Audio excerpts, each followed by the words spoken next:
అందరికీ నమస్తే. నేను మీ స్వర్ణ. Welcome back to making with స్వర్ణ. ఈ సీజన్లో వచ్చే దగ్గు జలుబుకి ఇంట్లోనే సింపుల్గా చేసుకునే 3 రకాలు చేసి చూపిస్తానండి. బాగా పనిచేస్తుంది. మరి లేట్ చేయకుండా ఎలా చేసుకోవాలో చూసేద్దామా. చిన్న రోల్లో 1 స్పూను ఫస్ట్ మిరియాలు వేసుకోవాలి. తర్వాత 3 లవంగాలు వేసుకోవాలి. తర్వాత 4 యాలకులు, అలాగే చూపిస్తున్నంత మసాలా చెక్క వేసుకోవాలి. మరీ ఎక్కువ వేసుకోకండి, వీడియోలో చూపిస్తున్నట్టుగా వేసుకోండి.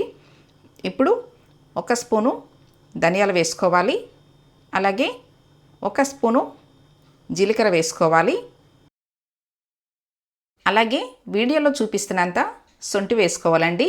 సొంటి వల్ల చాలా ఉపయోగాలు ఉన్నాయి. దీన్ని ఇంగ్లీష్లో డ్రై జింజర్ అంటారండి.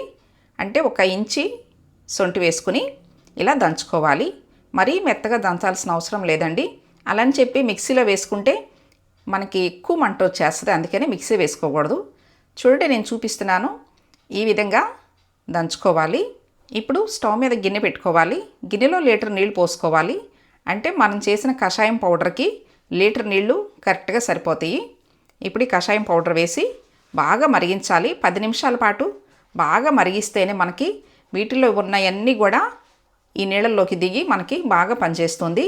చాలా బాగా పనిచేస్తుందండి. చూడండి, ఈ విధంగా 10 నిమిషాలు బాగా మరిగించుకోవాలి. నీళ్ళు కూడా కలర్ మారిని చూసారా. ఈ సీజన్లో వచ్చే దగ్గు జలుబుకి ఈ కషాయం బాగా పనిచేస్తుందండి. ఇప్పుడు స్టవ్ ఆఫ్ చేసేసి ఫిల్టర్ చేసుకుని వేడివేడిగా తాగాలి. అప్పుడే గొంతు కూడా చాలా రిలీఫ్గా చాలా బాగుంటుంది. చూడండి, ఈ విధంగా ఫిల్టర్ చేసుకోవాలి. ఇప్పుడు మీకు రెండోది చూపిస్తానండి. ఇది అందరికీ తెలిసిన రెమెడీనే, కానీ ఎవరైనా తెలియని వాళ్ళ కోసమని చేసి చూపిస్తున్నాను.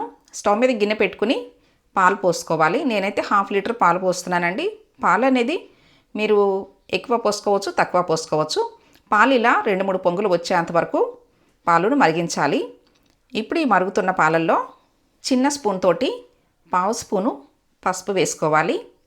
అలాగే దంచుకున్న మిరియాలు 1 స్పూన్ వేసుకోవాలి. ఈ పాలు కూడా చాలా బాగా పనిచేస్తాయండి. ఇందులో కొంచెం బెల్లం వేసుకోండి. పంచదార కంటే కూడా బెల్లమే మంచిది. పిల్లల నుండి పెద్దవాళ్ళ వరకు ఈ సీజన్లో రెగ్యులర్గా ఈ పాలు తీసుకోవటం వల్ల చాలా మంచిదండి. పిల్లల కషాయం తాగలేరు కదా, మంటగా ఉంటుందంటారు. ఈ పాలు ఇవ్వండి, చాలా బాగా పనిచేస్తుంది. పాలేనంతేనండి, వేడివేడిగా తాగితేనే మనకు ఉపశమనం ఉంటుంది. మూడోది వచ్చేసి కరక్కాయ. ఈ కరక్కాయ ఎంతమందికి తెలుసో కామెంట్ చేయండి. ఇది కూడా దగ్గు బాగా ఉన్నప్పుడు బాగా పనిచేస్తుంది. నా చిన్నప్పుడు మా అమ్మగారు ఈ కరక్కాయ ఇచ్చేవాళ్ళండి. ఇలా చిన్న ముక్క బొగ్గులో పెట్టుకోమని ఇచ్చేవాళ్ళు. ట్యాబ్లెట్స్ ఎక్కువ వేసేవాళ్ళు కాదు అప్పట్లో. ఇవే చేస్తూ ఉండేవాళ్ళు. బాగా పనిచేసేవి. ఇప్పుడు కూడా పనిచేస్తాయండి. ప్రతిదానికి ట్యాబ్లెట్స్ వేసుకోకండి. ఇలా ట్రై చేయండి. నేను చేసి చూపించిన జలుబు దగ్గుకి ఈ 3 రకాలు మీకు నచ్చినట్లయితే ఈ వీడియోని తప్పకుండా లైక్ చేయండి. మీ ఫ్రెండ్స్ అండ్ ఫ్యామిలీ మెంబర్స్కి షేర్ చేయండి. ఫస్ట్ టైం నా ఛానల్ చూస్తున్న వాళ్ళు తప్పకుండా సబ్స్క్రైబ్ చేసుకోండి. మరెన్నో హెల్దీ రెసిపీస్ మీకు చేసి చూపిస్తానండి. Thanks for watching.